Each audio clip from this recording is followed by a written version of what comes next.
Kung sakaling i-remake muli ang telenovelang Marimar, sino nga ba kina Kathryn Bernardo at Jillian Ward ang karapat-dapat na gumanap rito? Naging usap-usapan noon sa social media na si Jillian Ward ang napupusuan ng mga netizens para gumanap bilang si Marimar.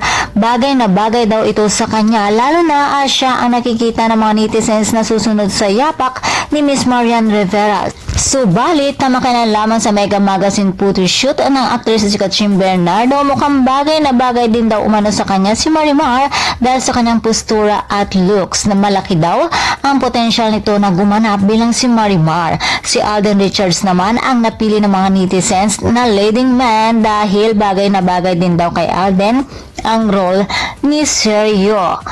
Well, actually, kahit sino pa man kina Kathryn Bernardo at Jillian Ward ang gumanap bilang si Marimar ay pareho namang bagay sa kanilang dalawa dahil pareha silang magaling na aktres.